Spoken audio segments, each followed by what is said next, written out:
Hello, my friends. Hello, my life warriors, wherever you are in the world. Welcome to the Day In, Day Out podcast.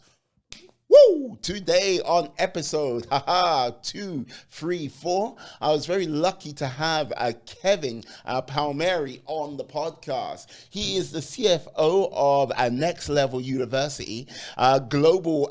He is the co-host of a global top 100 podcast called Next Level University. And yeah, I have to say, my man he is a podcast veteran and a half. He has done over 930 episodes of his podcast with his partner, co-host, excuse me. I got to say, we talked about many things, how he got the podcast started, what drives him, and basically how he's managed to make a success of his podcast and where he wants to take it next. It was a joy speaking to him. I look forward to speaking to him again in the future. And so please sit back, enjoy the show, and yes, let's go. Peace. Hello, my friends. Hello, my life warriors. Wherever you are in the world, welcome to the Day In, Day Out podcast. Woo! Today on episode 234, I am very lucky to have, privileged to have, and this is where I must already get his name, family name wrong, like I do with many people, Kevin Palmieri. Yes! He is the CFO of the Next Level University, which is he also has a podcast, which is a global top 100 podcast. He is currently on 900 and something plus episodes. Well, it's about 934, which is live right now. He's a machine, I tell you. He's not a machine, he's a man. No, he's a machine. Kevin, how are you today? I am doing very well, my friend. Again, I did a little research and I know I'm gonna have to keep the energy up, Miwa, if I am going to keep up with you. So let's see what we get today. I don't know about that. I'm just a mere mortal. But look, for someone like yourself, all I've got to say is, I seldomly come across people which have done more podcasts than me. Yeah. I think I'm in all my episodes, maybe I'm gonna go 5 to possibly 8, but you fiend. Before I go there, now, who were you before you know what I mean? These 900 and something plus episodes, because I've done a little bit of research. I know a little, but who were you before? I was just a kid trying to figure out life. I didn't know what I wanted out of life. I didn't know what I wanted to do. I didn't know where I wanted to end up. I had no idea, Miwa. I didn't know who I was. I think, and that's kind of the through line of my life and my story is I've learned more in the last 5 years through podcasting and this journey than I did in the first 27 years of my life. I've learned more in the last quarter of my life than in the first 3 quarters. And that self-awareness has helped me get to where I am today. And I'm grateful. I'm very grateful for that. Yeah. Yeah, because this is the thing, with my little bit of research, I know you sort of bounced around from a job to job before you kind of found your, can I say temporary career for about a year to 2 years? Mm-hmm. And then you're no, I'm done.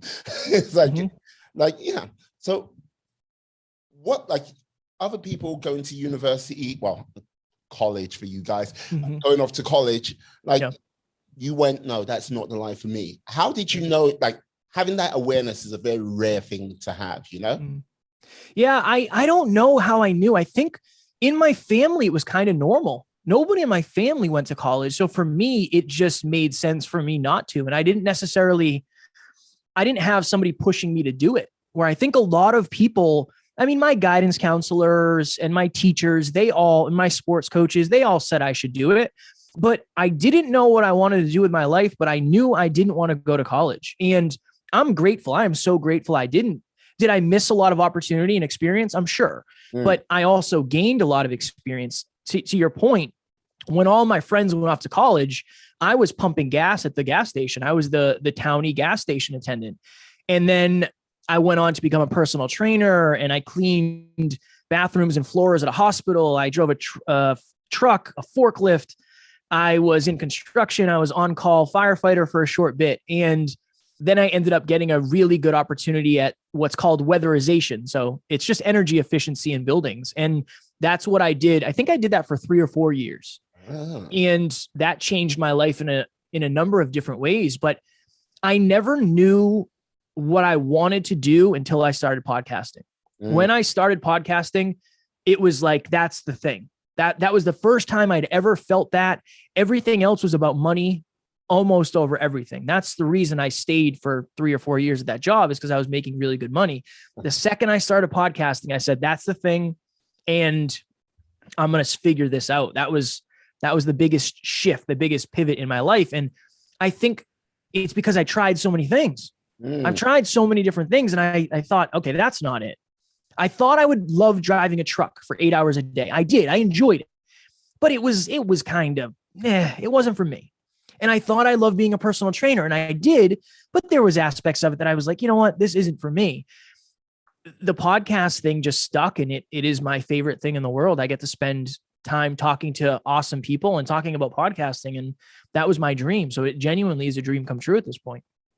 No, you raise a very good point. Like, you tried many things, because like, this is the thing, like back in the day when I was like at that fresh face age to go into university, as we say here in the UK, like my mindset was, yes, university, you must go to university. It's the best thing to do. It gives you the most options and everything like this. But as time's gone on, and basically the debt, what comes with that and everything like this, I just feel sometimes not a lot of people that like dabble into other things, because like, that's what I think your sort of early, like your late teens, your early 20s are meant to be. You dabble, you kind of get a feel for what's going in, not just like, this is it, this is the one path, because the amount of people who get to, I would say, even their late 20s and like, did I make a mistake? And it's a little bit too late, you know? Yeah, there's so much necessity. So I ended up leaving. I had a very good job. I made 6 figures, and I realized that I didn't want to do that anymore. And I was privileged enough to have the opportunity to leave that job. I am a white male in the United States of America. So I have opportunities presented to me that other people might not, first of all. Second of all, I didn't have any family. I didn't have children. I didn't have a lot of quote unquote responsibility. So I could leave my job and take a big risk because there was nobody else relying on me. And I think that when you go to college, you're already starting $100,000 behind. Now, yes, you have an education that might bring you places that I couldn't get, but there's that necessity where I didn't have. The only debt I had was the debt I created for myself trying to build a business. And my necessity was different. My necessity still is different to this day, but it's interesting because my safety net is probably a lot smaller than somebody's safety net who went to college. So I think that extra necessity probably helps me, but I'm also a little bit reckless when it comes to making decisions. So I think I was made to do the route I'm doing, and I'm grateful I found that. I really am. So like, this is the thing, like after like sort of going like with your job, your job before podcasting, you had to travel around the country a lot. Yeah. Okay. Yeah. Like, were you like just sitting in some motel room, just staring at the wall, like going, oh man, what am I doing? Like, not really. No, because so the first, I'll give a little story. I got the opportunity. I love a story. I got the opportunity to go back to this. It was kind of like a little trade school, and it was 2 weeks long. You learned a new trade, and they connected you with a potential employer at the end. And I said, I don't know what I'm doing. Like, let me give this a shot and see what happens. So I learned residential weatherization. So the people who come in and they work in your attic and they weather strip your windows, I learned that. And at the end, the lady who brought me in said, we have this really good opportunity for you. It's a company that's in Boston, and I live like an hour outside of Boston. And she said, the only downside is there's travel involved. And I said, I am not interested in traveling. I don't even want to drive to Boston. I'm not going to drive an hour every day. She said, well, hear me out. You're going to make anywhere from $50 to $100 an hour. And I said, what do you mean? There's no way this is real. And she said, it is. You basically work for the government and state. And I said, all right, I'm in. Like $100 an hour, I'm in. I'll do this. So the first job I did, it was the second time I met my boss. The first time I met my boss, I walked in, we had a 5-minute conversation. He said, hey, you're good. You're definitely going to fit the culture here. You're clearly a hard worker. You're in. I'll call you when we have a job. And I said, all right, sure. Doesn't seem too legitimate, but let's give it a shot. So he called me one day and he said, Kev, we're good. We're moving. We have a job down in Delaware. And I live in Massachusetts at this point. Delaware is like an 8-9 hour drive, depending on where you are. Yeah. Right. So not a pleasant journey. Not a pleasant journey. So the second time I ever met my boss, I got into a car with him, packed up a suitcase. I drove 8 hours to a different state to live in a house with 700 other strangers to go do a job I had never done before, because we were working in giant schools and fire stations and police departments and all sorts of different places. So that's how that journey started for me. But I remember the first week my boss said, so Kev, the only thing is you're going to be making $10 an hour less than everybody else. And I was like, well, what am I going to make? Like $4 an hour? That's not real. And he said, so you'll be making $50 an hour. Everybody else makes 60 because this is your probation period. And the first week I made, $2,000 before taxes. And I said, I'm in. And for me, it was all about the money. I enjoyed the money. I'm very money driven. Yeah. And that brought it. Yeah. But you know what? That's a trippy story because, okay, no, seriously, because, okay, now normal route, that's sort of like, is like you get educated to a certain level, then like you get a certain amount, then you get another amount, and then basically you sort of get to maybe 3-4 jobs in if you go down one particular career route to get $50 to $100 an hour. Yeah. To like go, yes, okay, great. $2,000 going. But no one actually sort of talks about these other routes, if you get what I mean, in life to sort of get a decent, no, more than a decent wage, like fantastic wage. You know what I mean? That's quite crazy, That was life-changing. I mean, when I went down to Delaware, when I went down there, I remember I did not have enough money to get groceries. All I got was deli meat, bread, and chips. And since I had a gym membership that I could take with me, because it was an Anytime Fitness gym membership, I had access to the gym down the street. So I ate deli meat, it's basically sandwiches and chips, and went to the gym for the first week. And I couldn't really afford anything else. And then after that, it was just like, I got addicted to the money. And it was awesome. It was really cool to travel because I had never traveled that much. So, I worked in Delaware, I worked in Virginia Beach, I worked in New Jersey, New York, Connecticut, Rhode Island. I was always on the road, and it was a grind and it was difficult, but when I was on the road, I was making money.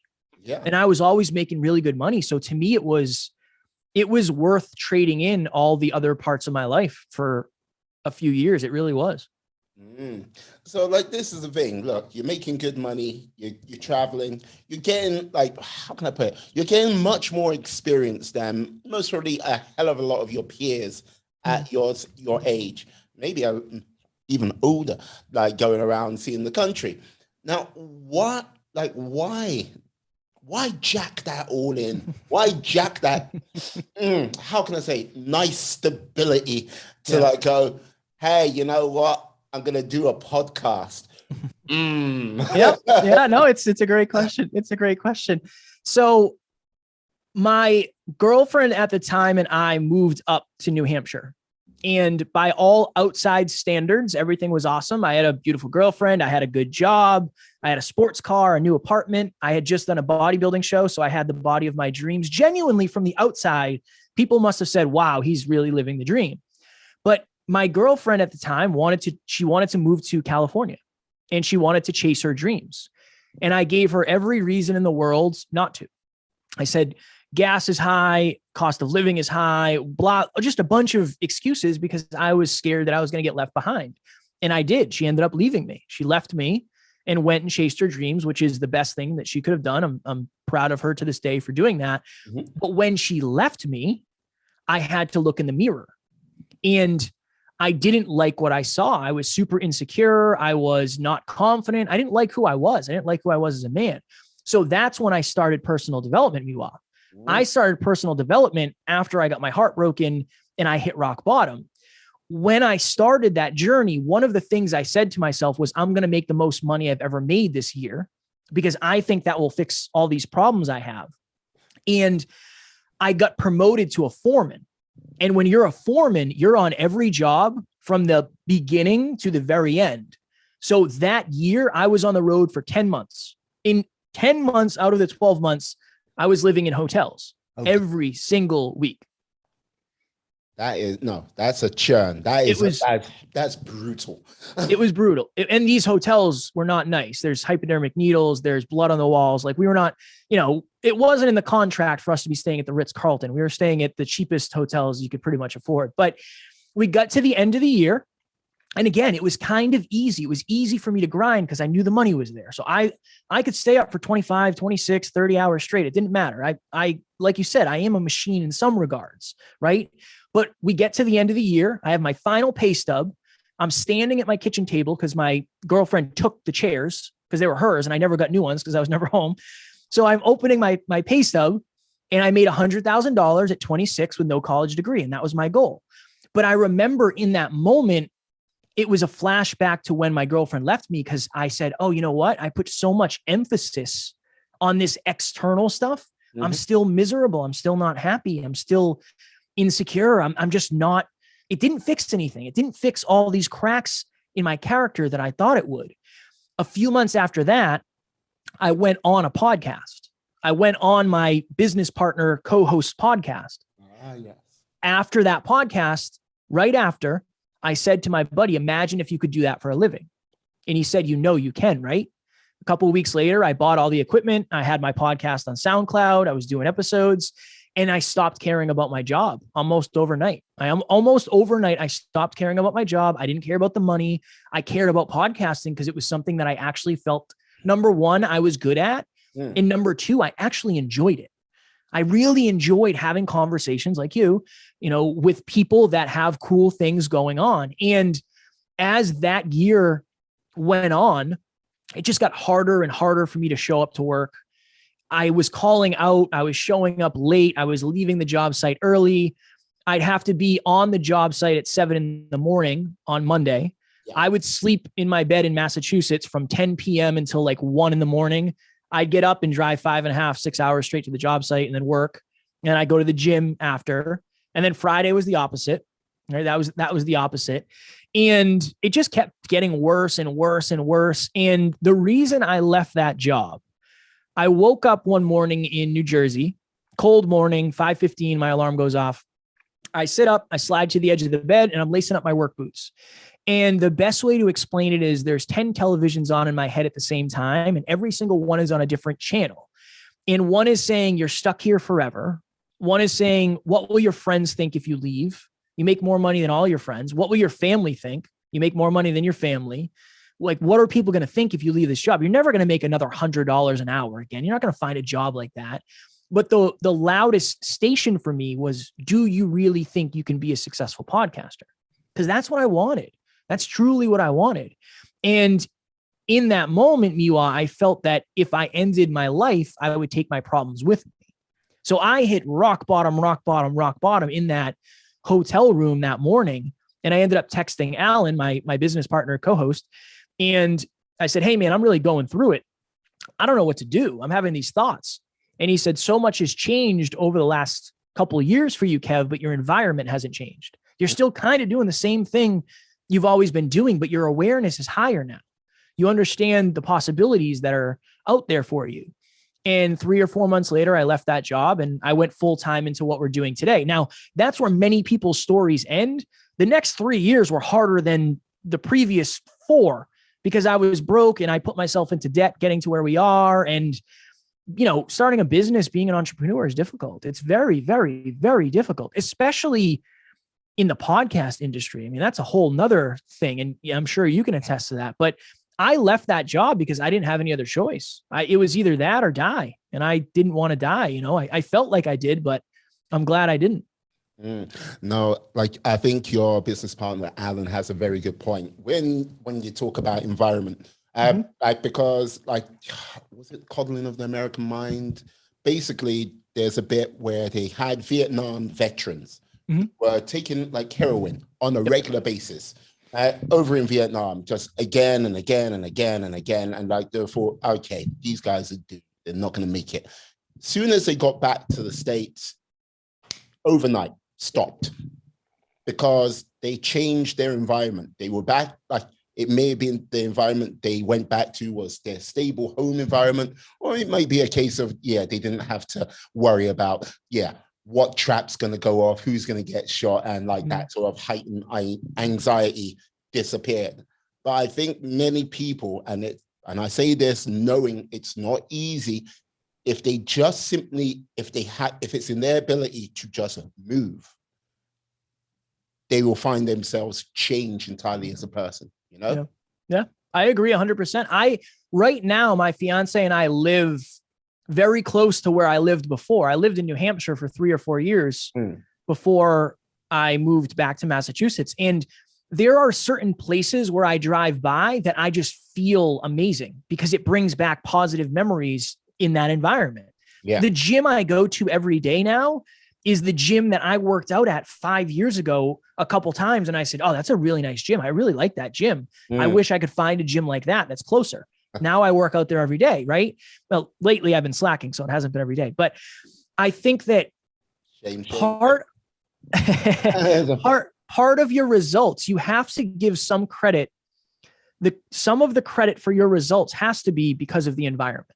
It just does, because your environment is either elevating you or it is bringing you down. That just is the way it is. And it's the same for you. You are either bringing your environment around you up, the vibration, the frequency, or you're bringing it down. There's a reason when somebody very intelligent steps into a conversation, everybody's intelligence goes up a little bit because everybody's trying to reach for that, the whole environment. Yeah. And I think, yes, intelligent discourse is a rare art, but with people like yourself, we'll claw it back bit by bit. But like, this is the thing with regards to sort of, own personal environment. And look, you go to the gym, like maybe not as much as you should, but you go to the gym, I go to the gym. But like, this is the thing, like there are certain things which, like when people first start out working out and everything like this, to make things easier for them, it's like, okay, just have your gym stuff in a bag, ready to go, or just have it laid out, ready to go in the morning so you don't have to think about it. If you're really bad, sleep in your gym stuff. So you get up and you go. And that's something you can do with your personal environment. Like with regards to like my podcast setup, say, like my podcast setup sits out, it's ready to go. So like if I have to just flick on the switch, press a button, and I can podcast immediately. If I packed everything away, every single time, it's just adding friction and making it a bit of a chore. And I think that's where I think many a person falls down. Now, with regards to you living closer to, like, you know what I mean, where you used to live, do you find sometimes you go, I remember that gym, I loved going there. But is there certain, like you mentioned the gym in a positive manner, but are there certain places where you're like, oh yeah, I should stay away from there?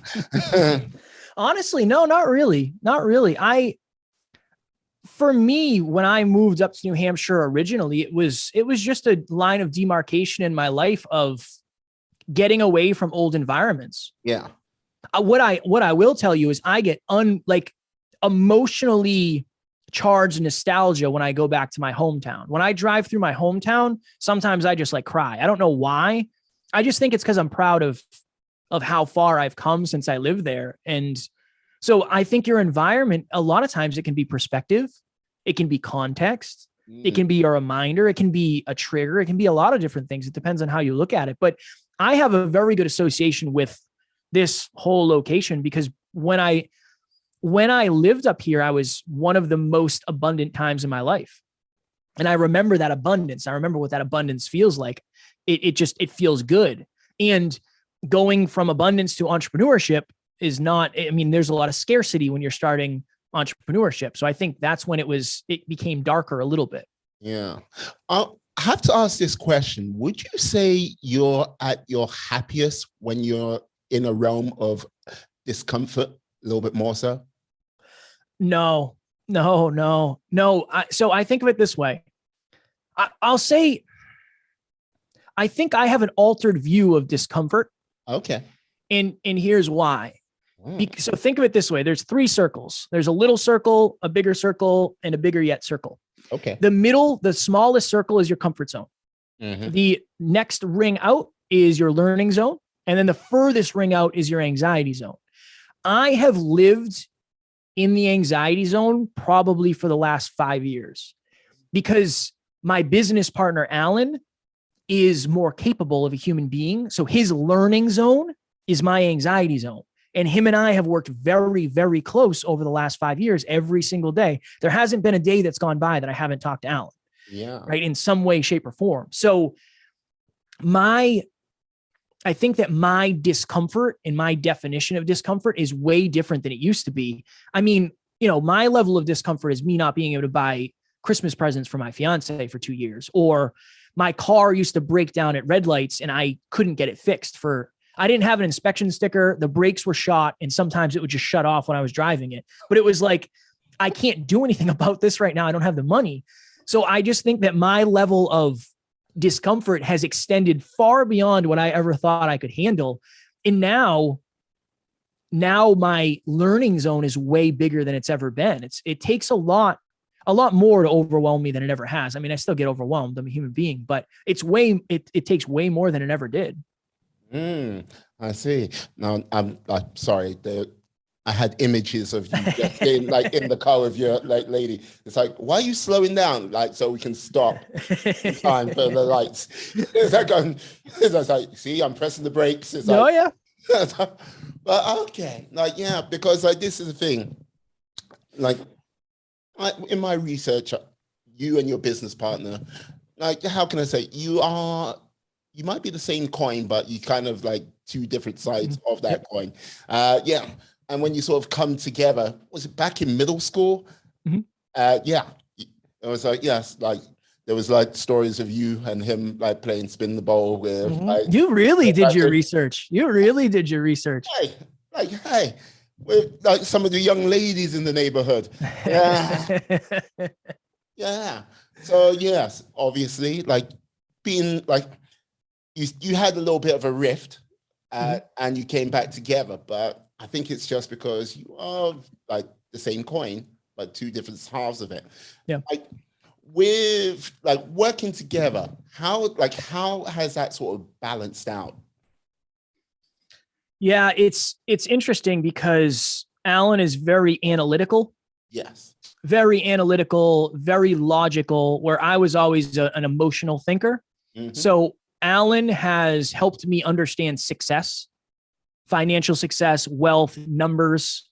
I have helped Alan understand emotional intelligence, human interactions, and how the masses think. Alan doesn't understand how other people think because he's never thought that way. Alan's a genius. He's genuinely a genius. So the way he thinks is he's thinking in the future always. He's only thinking about what happens. I mean, his goal is to live to 120. Now, not luck. He's planning. Everything he does is based on, I want to live to 120. And I also know technology will advance. So I think it's helped us in a lot of ways. Alan's been able to build systems behind the scenes that people will never see. I've been able to have conversations and build relationships with listeners that Alan just wasn't capable of in the beginning because that wasn't his strong suit. This is what I will tell you, though. It has forced both of us to look in so many uncomfortable mirrors. I mean, I get insecure regularly.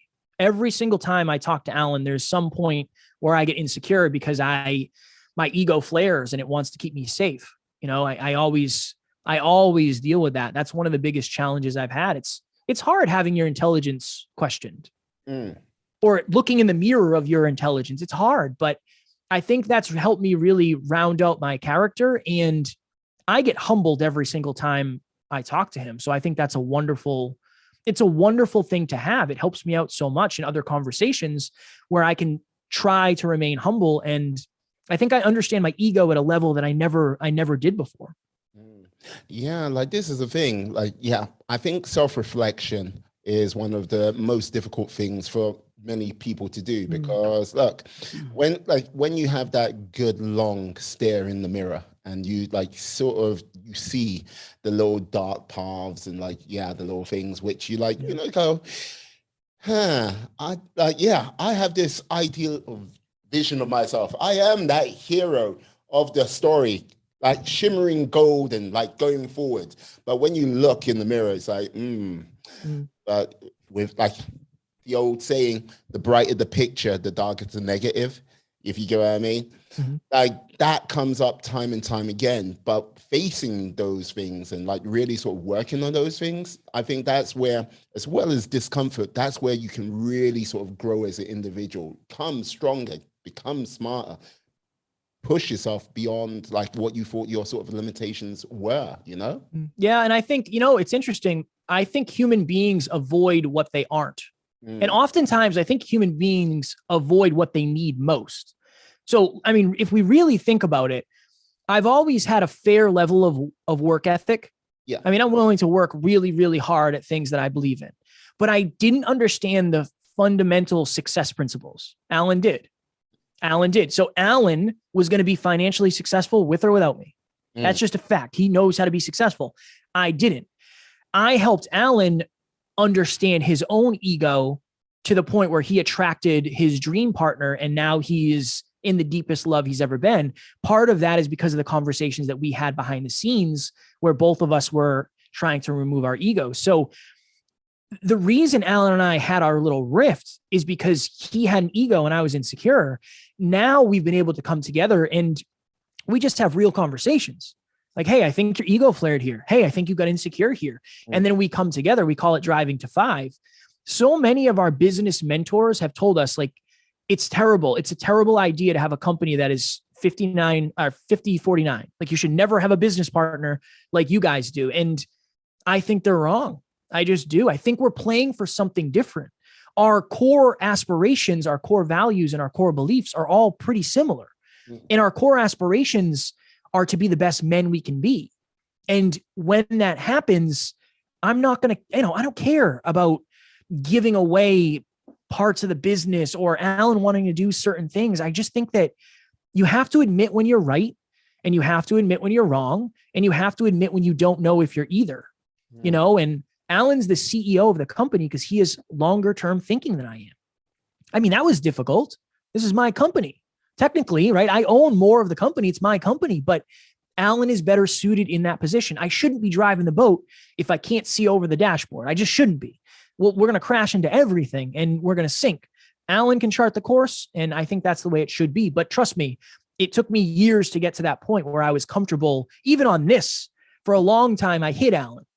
I wanted people to think I did it myself, but I realized that doesn't serve me. It doesn't serve the team. It doesn't serve Alan, and it doesn't serve the community. So I don't want to do that.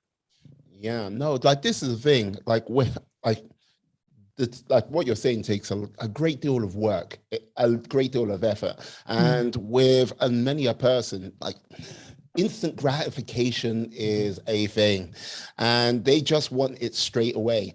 And like you go, you can, but much of the learning is in the journey. And if you don't go through the journey, you can have it, but you'll lose it because you haven't learned anything. You've just got something, but you haven't learned anything, Yeah. I use the analogy of a video game. You're going to pick up some tool in level 1 that you don't even know you're going to need until level 7 or 8. You can't jump right to level 7 or 8 because you don't have the right tools. You don't. I saw this ad the other day and it said, we guarantee we will launch your podcast and it'll be a top 100 podcast guaranteed or your money back. I've launched top 100 podcasts. So I know what that takes. If you have 150,000 followers on Instagram and they're pretty engaged, you'll have a top 100 podcast. If you have 275 followers on Instagram, you're not going to have a top 100 podcast launch. It's not real. It can't happen because the numbers aren't there. But That's what people sell. People sell based on your lack of awareness, right? You're 234 episodes in. There are certain things that people can't sell you on because you have enough awareness. Your awareness is high enough. In fitness, I'm not going to buy a pill that says it's going to get me in shape in 7 days. My awareness is too high. I'm not the target demographic. So you have to understand out there that the result you want, it's really an equation. It's an equation of trying something, getting a result, measuring the result, and then altering the effort. And just, that's it. You just do that forever. And eventually you'll have a level of success beyond what you do now. You can't pay for true success. It's not replicable. It's not sustainable. I think if you think about somebody who wins the lottery, what happens? Yeah. The vast majority of time, they actually end up with less money because their character, they're not capable of maintaining something that they weren't capable of building. If you're not capable of building it, the odds of you being capable of maintaining it are very, very slim, unless you're smart enough to hire somebody to do it for you. But that's a whole other conversation. Well, yeah, no. With regards to the sort of lottery side of things, yes, more people go broke than actually sort of making it. It's like, because look, don't get me wrong, like, hey, I like money too, and like, this is the thing. If you give me a healthy chunk of money, like from the get go, like if we went, yes, you won 10 million, I know I just like go, look, just lock 9 million away. Yep. It's like, I'm going to take this 900,000. It's like, I'm going to keep 100,000 just so I'm going to go buck wild. Why is that? Because no, you need just getting it out of your system. And I think so many people don't do that. But one of the things with jumping from here to there, like, okay, there is a certain amount of reps you've got to do. And I think with regards to like in the podcast world, it's like, yeah, I'm going to start a podcast. You get many a person does that. And you go, oh, that's great. You go for it. It's like, what type of podcast are you going to do it? Like, is it going to be a series? Is it going to be an interview? Is it just going to be like talking about your business? It's like, right. Like, I'm going to do a series. Okay. Now, to do a good series, there's a number of things you need to do. You've got to be proficient with writing scripts, like building stories and making it go in a sort of 6-part series, if it's that. Or if it's an interview, you got to get good at talking to people. Or if it's talking about your business, you need to know how to, but I know everything about business. Yeah, but can you convey that information over to someone? And I think many people don't actually take that into consideration, even if they want to get a top 100 podcast in a blink of an eye, you know? You got to think of the main thing I always tell clients is, what is the value you are providing? And it's a fine line. Number one, you talk about what you want to talk about and you attract the people who find it valuable, or you decide in advance, I want to talk to this group of human beings and this is what's valuable to them. I think that people forget that. You at the end of the day, people listen to podcasts for value. Now, laughing your butt off at some sort of comedy podcast is value, right? Learning on a learning podcast is value. Having something just pass time in the car is value. You just have to understand what is the value you are trying to provide. And at the deepest level, what is the problem you are trying to solve? And if you stay in that lane, you'll have a more successful podcast. I'm certain of. You have to know who you're talking to. And I think a lot of people, they start it, but they don't have any direction when they start. They say, well, I'm going to start and I'll see how it goes. And it's just a dangerous way. If you start a business to see how it goes, you're most likely not going to succeed. If you start a relationship to see how it goes, you're most likely not going to succeed. If you start a diet to see how it goes, it's probably not going to be successful, right? So you have to have some sort of direction before you start, because if you just start, you're probably going to end up just starting and then just quitting. Starting's not hard. In the grand scheme of things, starting a podcast is easier than it's ever been. It takes 15 minutes if you know what you're doing, an hour if you don't. Anybody can sign up for a gym membership, but nobody else can do the workouts for you. You have to show up and you have to do that. And again, maybe it's once a week, maybe it's sleeping in your gym clothes, whatever, it goes back to lowering intimidation and lowering resistance. So yeah, that's part of it too. Yeah, no, no. Yes, I agree. No, it makes me laugh, but like, yes, because like they go, oh, I think podcasts are on like 3 million podcasts like out there in the world, and they go, oh yeah, 3 million. It's like, yeah, but you look at the numbers and go, okay, out of that 3 million, yeah, how many of them have uploaded in the last week? I said, oh, okay, how many have uploaded in the last month, 2 months, 3 months? Yeah. So, oh, yeah, then the number drops off quite severely because one of the hardest things about podcasts, they are not like YouTube channels where like you know what I mean? You can find it, search it because there's so many directories out there. You know what I mean? It's difficult. And like, so again, like capturing that attention is always a difficult thing. Like, how did you manage to sort of like capture attention for your podcast? Yeah. So first, let me just say this. Out of the estimated 3 million, I believe there's an estimate that 75% of them are no longer in production. So that just speaks to what you were saying. And the average show lasts between 7 and 21 episodes. That's the frame before pod fade kicks in and people call it quits. So you're in the 1% of the 1% of the 1% already by being at the number you're in. It just might not seem like it yet. For us, this is our phrase. This is what we live by. Scale the unscalable. We have grown our podcast and our community through one-on-one conversations and doing things that don't seem like they're scalable. Like I do free podcast calls to this day, like still to this day, we make hundreds of thousands of dollars a year. I do free podcast calls. It's not a sales call. There's no script. I just say, hey, what is your biggest struggle right now? Let me help you figure out what that looks like for you. That's not scalable. I can't do that forever. I send people who follow me on Instagram a video, right? That's what I do. I just send them a custom video. The second I see it come through, not the second, but I just send a video. It's not a copy paste. It's not somebody else doing it.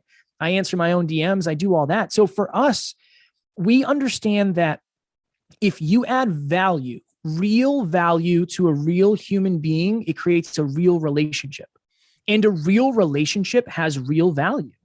And we have real people that listen who they have invested in themselves and they invest in us. So a lot of people want the tactical, what did you post on social media? How many times did you post? What's your email list look like? I don't think it's about that. I really don't. What I would say is if you're a podcaster, record your audio and your video, put it on YouTube, chop it up into as many pieces of content you can do, share it across all your social media platforms, put it on your website, have a blog, have an email list, all of that stuff. That's super important. But after that, you have to build a relationship with your family. If you don't do that, it's not going to succeed. A podcast is one thing that cannot run by itself. It can't. It can't as successfully as you could. That's what I'll say. Can you do it? Sure. Joe Rogan can run his podcast by himself, but 99.999999999% of people are not going to be Joe Rogan. Nobody else is going to be Joe Rogan, right? It's once in a lifetime. No, like this is the thing. Like one of the things I would say, how can I put it? One of the things I would say is the sort of the additional work which is required. As you mentioned, taking that content, breaking it down. So you put clips up there and everything like this. Now, if you do it as a solo individual, which I have, like, okay, when I was back in 2020, when we were all locked down and like I was on furlough before being made redundant, losing my job, then coming back, it was like, I had the time to sort of do that chop up and everything like this. Now it's a case of don't so much have that. And I'm trying to figure out ways of sort of now acquiring people to help me with that, because to really succeed, you need a team. To succeed on a grander scale, you need a community. And like, this is the thing, just as you said, like having that one-on-one like contact with people, like that's myself. And I know this, I'm planning, don't you worry. Plans are in there. But I think many people don't actually see that, and they don't like think about that side of things, because look, we all get 24 hours in a day. If you wanted to be like really break it down, you get 18 hours where you can sort of work on whatever you want. Now, for like, they go, yeah, oh, Oprah gets 18 hours a day. You go, yeah, but no. Like, Oprah's got a team what does her social media, and that might be 100 people. So if you times that by 100, you know what I mean? It's not just 24 hours. Then got a team doing this, another team. She might have 6 different teams. And it's like, right, Gary V, the person who is, how can I say, either social media god or social media pariah, which one he sits at, like, I look. But he has at least a team of 80 people churning out content each and every day. Yeah. And I'd say to people like this, if you can build a team quickly, the better things will be for you in the long run. Like, yeah. How did you start building your team for this podcast? Was it just, sorry. No, you're good. You're good. I everything you're saying completely resonates. So I remember Alan and I were doing audio only. And then I think probably 20 episodes in, we said, all right, we got to start doing video. So at that point, there was no virtual, really. Virtual it was a thing, but nobody knew about it because nobody was doing it. So we had our iPhone set up. So I would shoot on my iPhone, Alan would shoot on his, we'd upload it, and it would take hours because these were very, very high capacity files. And then I had to learn how to video edit. I learned how to audio edit at a pretty high level. I learned how to video edit at a decent level, not high, but we were using Adobe Premiere. It's the program that Hollywood directors use. So it's like, I invested time, I invested money, I invested resources in learning how to do it. And the first time I made a teaser clip, so a 1-minute clip from one of our episodes, it took me 16 hours. My laptop crashed twice. I had to buy a new laptop. It was a whole thing, but I knew we needed it. Yeah. I knew that we had to differentiate ourselves from all the other podcasters that were podcasting. And how do you do it? You go a level higher. Okay, some people are doing audio only. Fine, we got to do audio and video. Awesome. Some people are doing video that isn't really that good. Okay, we have to do a 2-camera shoot. One on Alan, one on me, and it's going to cut every time Alan talks and every time I talk. All right, what's next? We need teaser clips, and they need to be good. All right, cool. That's next. So I did that for, I don't know, probably the first 2 years, maybe more than that. I did all of our audio editing, all of our video editing, all of our uploading. I did that. It got to the point where somebody reached out to me through one of our mentors, and he said, hey, I'm thinking of starting a podcast. Can you help me? And I said, what are you looking for? And he said, well, I want all the audio done, the video done, teaser clips. I want it to be like you guys are doing, but I don't want to do any of it. And I was like, interesting. Okay. I started doing all that as well as our episodes. And then I realized very quickly that I couldn't maintain all that. So I found a video editor, and then I found an audio editor, and they started doing that, which was making us money. And they were doing ours as well. So that freed up more time for me to go get more clients. And that's how that's how the biggest part of our business started. We started making money, and then I was able to reinvest that money into making more money. But it started with $50 a week coaching calls. That's really how the business started. Free coaching calls, honestly, that turned into $50 a week. But you'll know when it's the right time. I always say you got to treat it like a business. You have to spend money to make money in a business. You just do.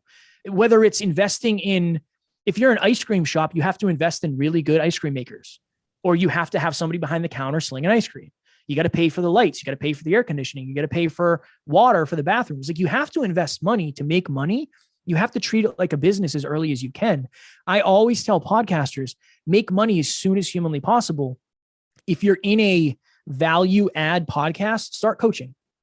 You don't need a website. You don't need a syllabus. You don't need millions of followers, an email list. All you do is start having conversations with your listeners and say, hey, I'm starting a free coaching program. Do you want in? And people who say yes, cool. You coach them for free for a month, 2 months. And then you say, hey, this is something I'd like to keep doing, but I can't do it for free. And then you just see what you can get. And that's how you start a business. It's the safest way to do it, because it's costing you the least amount of money, but it's going to cost you money eventually. It has to. See, no, you make it sound so simple, so easy. Yeah, this is how. It's like, come on, Kevin. It can't be that straightforward. It can't be that simple. It's not. But it's not as complicated. I mean, when I say it's not that straightforward, I mean, maybe if you're 20 episodes in, you don't have the opportunity to get a client yet because you don't have people reaching out about your show. Yeah. Okay, cool. Post on Instagram. Go onto your Instagram story and message everybody who watched your story. There's no shortage of attention out there. It's just a matter of whether or not you're willing to start the conversations. So many people are afraid to ask. Sometimes you just got to ask and you never know when you're going to get a yes. You never know, but you're never going to get a yes if you're not willing to risk a no. So is it that straightforward? No. But this is what I'll tell you. I had a call with a client and she said, "Hey, I have to start monetizing." And I said, have you ever thought of doing coaching? She said, "No, I didn't really think anybody would pay for it." All right, cool. This is what I want you to do. I want you to start sending messages to people watching your story. And I want you to send messages to people who talk about and share your podcast. And I guarantee by this time next month, you'll have clients. And she had 3 or 4 clients. So she has 80 episodes or something like that. So she's got a ground level foundation. She has a foundation built. So it's not like it started overnight, but you have to first believe it's possible. If you don't believe it's possible to make money podcasting, it's not. So just go in with that understanding of, look, I'll start coaching somebody for free. And in a couple months, maybe they'll pay me. That's a great place to start. No, like this is the thing. Like I listen to you. I hear the proactivity behind that voice. I hear it. I believe it. Look, yes, you're perfectly fine. You're right. You're correct. I know there are some people where it just like they go, yeah, they listen to you and go, you know what I mean? They've got that negative Nancy, like, how can I say, core to them. And you're trying to break that core and you're just like, right. And they just can't believe it. They can't see it. They can't get with what you're saying. It's like easy for you to say, you handsome bastard. Yeah, you go. It's like, yeah, there you are sitting there with your business partner. Happy as Larry, earned 100 grand, and like, yeah. But like, it's like one of those things where they don't, because they only see the tippy top, and they don't understand the struggle you went through. Like, when you say you went into debt, how much debt did you go into to sort of like get this sort of like going, you know? $35,000, credit card debt, high interest, all of it. Yeah. $35,000. Yeah. And again, in the grand scheme of things, entrepreneurship, that's not that much. I mean, I know people who've been $1 million in debt. So it's not to compare that, but I think it's how invested are you? I mean, what are you willing to risk? Not everybody is willing to risk as many. And I don't think everybody should be. I joke about it. This journey has taken pieces of me I will never get back, but I'm serious. I'm not kidding. It has taken parts of me I will never get back because I wasn't ready for it. I didn't know how hard it was going to be. I just didn't know that. So not everybody can succeed at the level we have because not everybody's supposed to go the way we're going. And I'd be lying to you if I said you're supposed to have a top 100, $500,000 a year podcast. Maybe you're not, because are you willing to do what it'll take to get there? That's up to you. I won't tell you whether or not you are. Are you capable of starting a show? 100%. That I'm certain of. Are you capable of growing it till it's your full-time gig? It depends. It depends on the intangibles you have. It depends on your core values. It depends on what you want out of life. It depends on your situation, right? I mean, if you have 5 kids and you're struggling to pay the bills, it's going to be very hard to monetize and delegate stuff. So it all depends on the human. So, if you're out there right now and you're thinking, Kev, that's BS, it doesn't work for me, maybe it doesn't. And I admire the fact that you're willing to challenge me on it, and maybe it doesn't work for you, but what's the next layer? How could it work for you? Could it in some way, shape, or form, if you just took a step back and said, all right, this is the problem, what is the solution I can focus on? You never know. Maybe your cousin video edits and you can exchange babysitting for video editing. We've done bartering in the beginning when we didn't have any money, right? So I think that if you're looking for a If you're looking for the problem or the excuse, you get lost in it. If you're looking for a solution, maybe you'll find something that didn't seem to be there before. Yeah, no, I like you, man, because I like you. I like you. it's like, yeah, you find, like, you look and you find the way. Like, look, because like, this is the thing. Look, it is easy in this world to, like, yeah, find that excuse why you should not be doing something, why it's difficult, why it's hard. And look, there are sometimes that excuse is real. And you know what I mean? There's not a lot you can do about it. But with every excuse, there is a way around it. Like, look, apart from death itself, because hey, that is it. Game over, done. But like, yeah, finding that way over the excuse can be difficult, but there is the way, and finding that way and going with that way, you know what I mean? When people like, oh no, can't do it. It's like, have you really sat down and thought about it? Have you really sort of tried to circumnavigate that problem, that excuse? And I would say for a number of people, no. And if every excuse keeps coming up and they're like, no, I can't do it, then is this truly where you need to be? Maybe you're meant to be elsewhere. And that might be just the truth of it, you know? Yeah. Yeah, I agree 100%. One of the questions I get asked fairly often is, do you think entrepreneurship or starting a business is for everybody? My answer is flat out no. Is mixed martial arts, fighting in a cage, for everybody? No. Is basketball for everybody? No. I'm 5'4".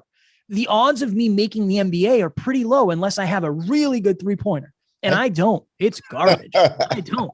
So I think that there's that fine line, right? Because I want to be somebody who's empowering other humans, but I don't want to say anything is possible for anybody at any point, because honestly, that's also misleading.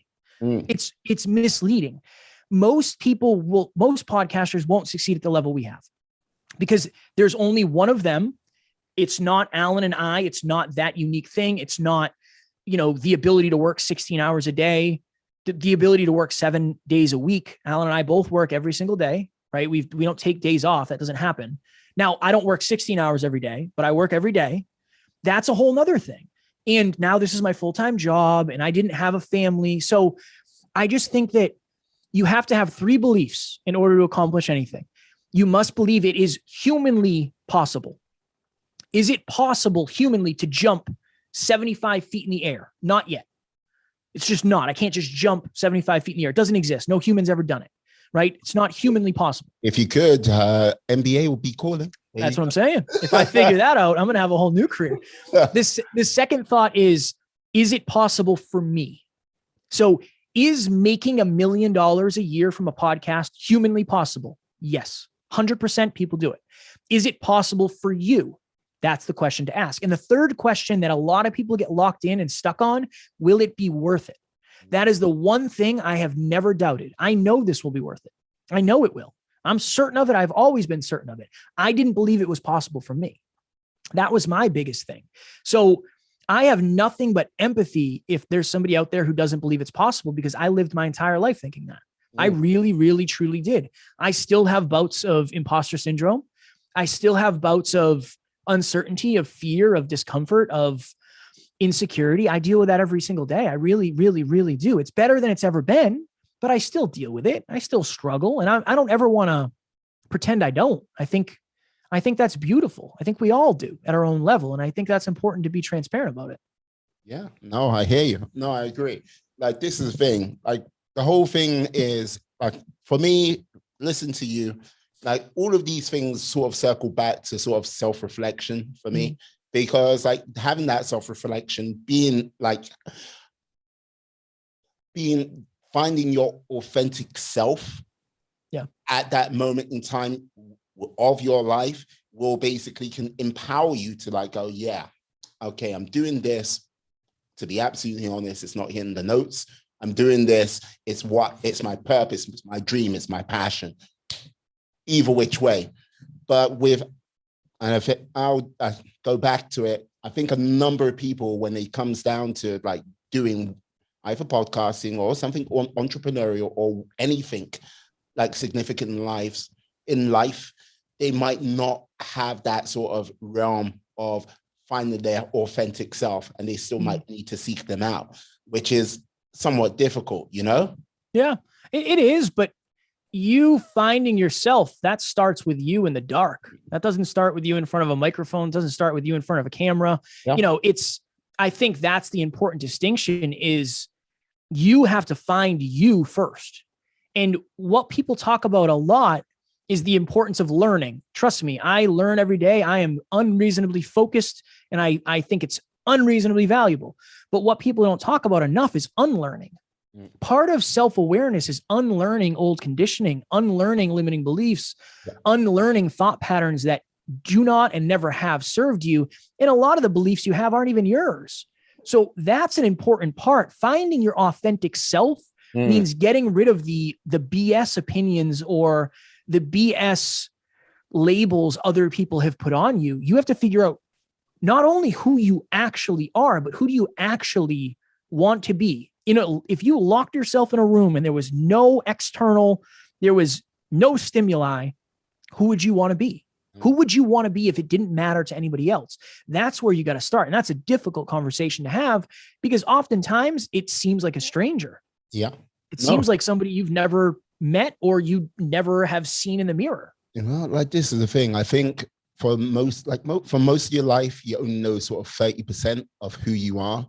And like then basically through circumstances, you get to know yourself a little bit better. And I would say if you're sort of the average person, you might get to 40, maybe 50% on a high side. Anyone who can go, yeah, I know myself 70, 80% is like, oh, that is a very unique individual right there. Because they've like really sat down and gone through, like they've experienced a hell of a lot of life, or they've like gone through and seen themselves in a number of different circumstances and go, yeah, this is who I am. And people like, oh, you say 70, 80%? It's like, yeah, no, there are certain things I don't want to know. If like, you know what I mean? Just like, okay, if life got a little bit dark, what would you do for a Klondike bar? I don't want to know. That's like, no. There's a certain level that's like, oh, leave it be, you know? Yeah. Yeah. But what would you do for a Klondike bar? I don't know. It depends. It depends on how hungry I was, probably. You know, if I was full, probably very little. If I was hungry, right now, I'd probably do a lot because, you know, you're a podcaster. When you podcast all day, your throat gets a little sore. So a Klondike bar would do really good for me right now in my throat. So I don't know. I'd be willing to do more than usual. Whoever's in the room with him, get out now. All alone. Yeah. Like this is the thing. Like one of the things you have a crazy sort of target. Well, crazy, ambitious. Yes, ambitious. Crazy. Yeah. So like, how many podcasts do you want to get on to, like, you know what I mean? Have it like and be a guest on, because it's a high number. Yeah. Right now, I think I'm doing 5 a week. So I'm doing at least 12 podcast episodes a week. Plus I'm starting my own podcast about podcasts. So I think the goal right now is probably whatever 52 times 5 is. What's that? 260? Yeah. 260. Yeah. Oh, for the impact. Yeah. For the impact. I mean, our podcast is doing really well and we have a very successful show and I'm grateful, but this is for impact and this is for mastery. Every time I go on a show and I tell my story or I get asked a question that I've never gotten asked before, it helps me understand myself and how to deliver value to people at a different level. And it's awesome. I get to talk to people across the ocean and around different parts of the world. It's just, I don't ever want to get too good. And for the listeners, that's in quote, like air quotes. I don't know. I like having conversations with people. It's fun. Yeah. You know, it's fun. I hear you. Like, and people like you who do research and you show up and you're serious and you take your platform seriously. It's a privilege. It's a privilege to share the mic with somebody like you. Like, this is the thing. Look, you've taken your time out of your busy schedule to like sit down with me today to have this conversation. Look, I have to at least do something to take my time out to like, oh yes, like, you know what I mean? I haven't gone deep into your life. That's like, oh, he did this when he was a teenager. You're just going, right. You're just like, stop and go, that's really creepy, dude. Like, no, but in order to have a conversation, in order to have to start something, you can't just be like, hey, let's just talk. Yeah. You don't know me, I don't know you. And like, you know what I mean? It doesn't flow like that. And I think some people do think it flows like that. It's a craft. It takes time to work on. And look, this is the thing. The day I go, yes, I know everything about podcasting, that's the day where I need to like turn everything off, like pack it away, sell my stuff, because yeah, the ego's got too big, and I'm not gonna be. I'm like, the thing I gain from podcasts will be truly lost. You know. Yeah. I at a deep level, I do. I will never know it all. And a part of that is because I don't believe in myself. That's a deep part of it, honestly. But there's so much to learn, and podcasting is an art. It's speaking, it's communicating, it's interviewing, and then below that is everything else, like social media and having conversations and sales and all of that stuff. Influence. There's so many different things. I think of it like the gym. I'm 32. I've been going to the gym consistently for 16-ish years. Cool. And I've taken time off, and, you know, I've had injuries and all that, but there's still things that I do where I say, oh, I've never felt it like that before. I had a great chest day today. I worked out my chest, and I did a different order. I did bench press and I did cables, and it felt different because my elbows were a little further out. And there's always room for improvement. There always will be, on everything, forever. There's always room for improvement as long as you're looking for it. And it goes back to that self-awareness. What did I do well? What could I have done better? I should have had a bigger water jug. This is only 32 ounces. I should have had my 40 ouncer today for an hour and a half interview. That's an oversight. 1% improvement. Back up. Hey, good man. Good man. I'm not used to doing the hour and a half. So I usually do half to an hour max. And this is a stretch. So it's good. Oh, you see, there you go. Stretching your legs there, giving you a little bit more of a workout. I appreciate it. No worries. No worries. I have to ask now, look, this is the thing. You and your partner, Alan, yeah, you're crazy. Like, because the reason why I say you're crazy, yeah, like 7 days a week. Boom. Like, yeah. How do you manage to get that 7 days sort of like, yeah, because you know what I mean? Podcasts, 7 days, like one day is a challenge for some. Of course. 7, that's like Everest, my friend. Yeah, well, I appreciate it. And again, we started with 1, just like everybody else. So I always want to stay. We didn't start with 7. We didn't start with 3. We started with 1, and we just try to figure it out. It's all based on the goal.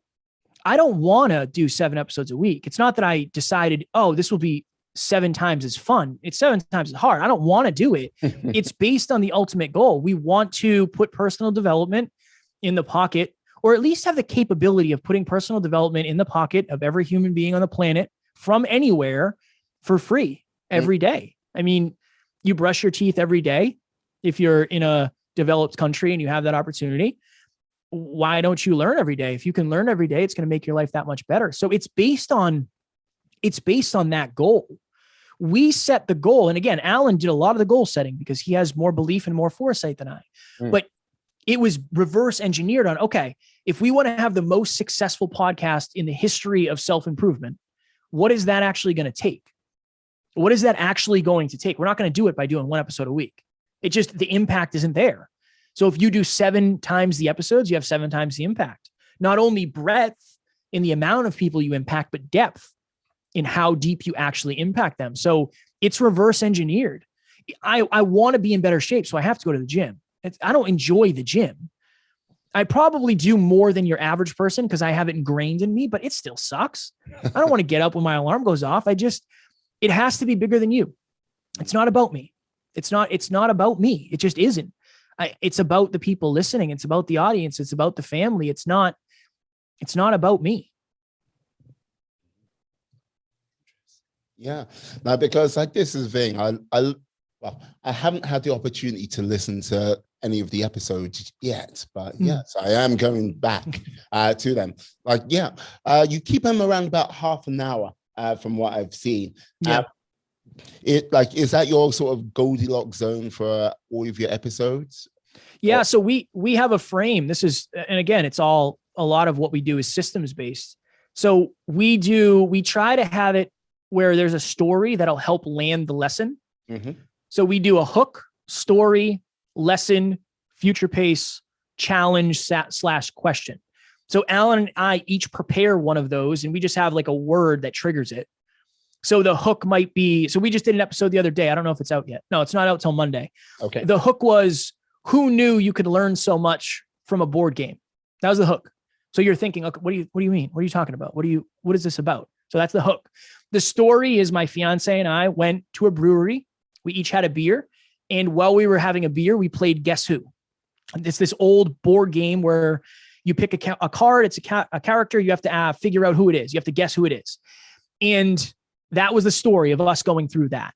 And I realized that back in the day, I would have just said, I don't know, is your person, do they have blonde hair? Do they have brown hair? Do they have glasses? Do they have whatever? Now I looked at it from a statistical analysis. Well, there's 70% men and 30% women. So if I say, is your person a woman? And you say yes, I just got rid of 70% of the field. That's the best course of action. So the point in the lesson of the episode was thinking analytically will get you further than thinking emotionally. And then the ask was for people to to get our free course. And that's the episode. It's each of us framing a story based on a lesson that we want to get people through. And that just is the sweet spot for us, is 20 to 27 minutes is usually where we live. 30's a little long, but we do 30-minute interviews usually. Excellent. Interesting you say Guess Who. I don't know if you've seen a YouTuber called Mark Rober. Now, basically, he's a former NASA engineer. And the thing what got me, he had this, during lockdown, he set up this squirrel obstacle course. And I basically, because the squirrel was just bird feeder, just on it again and again and again. And so it's sod it, let's make it hard every time. And they finally won. But Guess Who, he had an episode where he did Guess Who. And he played to the statistics. And basically was I think he got it down to he could win every time in something like 5 moves or something like that. Maybe even less. I can't remember. But Well, I even told my fiance, I said, it's somewhat clear that whoever put this game together wasn't fully reverse engineering it, because if so, they would have had 50% men, 50% women. Yeah. I mean, that's a huge loophole to have in a game. A 70-30 split is just, but again, 5 years ago, I never would have thought like that. I didn't understand statistics, analytics, logic. I didn't think that way. So that was the point of the episode, is you don't know how your thinking is going to change over the course of a couple of years. It's powerful. It's powerful. So would you say that's been the biggest surprise to you over the sort of last 5 years about how you've changed? Or is there other things which would come to light? I would say confidence. I'm sure I probably come off as a very confident human being. I don't know. I don't know how people see me. No, you don't. Poorly spoken, stumbling over your words. Couldn't get a clear sentence out of you. But that was me 5, 6, 7 years ago. I was not very confident, and I'm still not as confident as I want to be, but I'm the most confident in certain in myself than I've ever been. And that is probably the biggest thing, the biggest takeaway for me is, for those of you out there who have never been on a podcast, jumping on an hour and a half podcast with somebody you've never met from across the world is pretty intimidating, right? That's pretty intimidating, but I don't really even think twice about it anymore. It's just all right, cool. This is next. Let me do some research, see what it's about, and just go and see what happens. And I never would have done that. I never would have done that in my past life. And that's in air quotes as well. So confidence, I would say confidence. Hey, you're confident to me. I feel it. Well, I appreciate it. Yeah. No, but like this is the thing. I think that's also like I try to when it comes to my podcast, I try to help people as much as possible, as much as like it's intimidating for you, it's intimidating for myself. But like I don't sometimes I've listened to a number of podcasts, like when doing research and everything like this.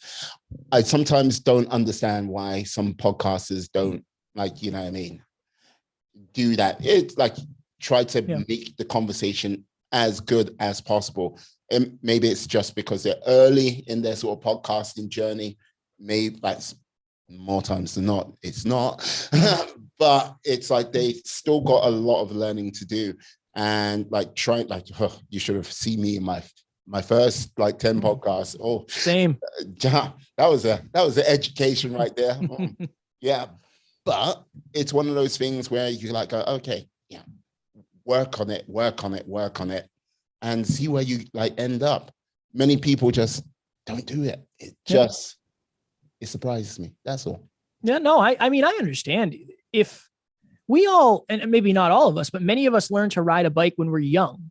I bet you if you took away everybody who knows how to ride a bike, if you took away their ability to ride a bike, I bet you most of them probably wouldn't learn, because it's different when you're older. You care more about what people think. You wouldn't want to be going over the handlebars 5 times in front of a group of people at the park. But when you're however many years old, you don't care. You're not worried about that. So I think that's part of it too. Now I can say, look, go back and listen to our early stuff. It's not great. The camera's off, the audio's not as good as it was. But at the time, that was the best I could do. That's just the best I could do. So I wasn't ready for people to tear that apart yet. Now I feel better about the product. So I just think that it's hard to learn something publicly because there's so much judgment that goes into that. This is what I'll say, particularly if you're a podcaster. Nobody's going to listen in the beginning anyway. So get the cobwebs off, work out the kinks as you start, because you're not going to have that many listeners in the beginning anyway. So that's okay. It's a good thing. Yeah, no, like this is the thing, like, as you say, riding the bike, I always use the analogy of, if like babies who are able to walk, had the ability, had the mindset of some of the adult, like as an adult, there'll be a lot of people which wouldn't actually bother walking. It'll be like, it'll be kind of quite crazy, to say the least. But you know what I mean? Making those pushes, having that sort of iron will and determination to make it happen is like, it lives within us all. It's just sometimes it's either being hammered out of us or we forget. You know? You're capable of more than you're currently showing. It doesn't mean you're going to change the world. You'll change the world in your own way. But you're capable of a little bit more than you're demonstrating right now, and you'll be capable of a little bit more tomorrow, forever. But it's a sliding scale. Everybody's potential is a little bit different. You just got to figure out what yours is and then try to figure out how to get to the maximum level of that potential. Everybody's is different. That's okay. That's what makes us all unique. Absolutely. And people need to remember they are enough. They shouldn't measure themselves to the yardstick of other people's opinions, because once you do that, like you go, oh yeah, I measure myself to that. No, you'll find very quickly you're not enough as a human being if you do that measure, be it race, be it gender, be it like, you know what I mean, however you identify, you will never be enough. Left, right, you're never enough. But when you like go, okay, realize you are enough, and basically you might need to work on a skill or two, and then yes, you can adapt to that. Work on a skill or two there, you can adapt to that. That's when I think superpowers are unleashed upon the world, you know? I think, and one of our mentors, Evan Carmichael, said this: your greatest, or your purpose comes from your deepest pain.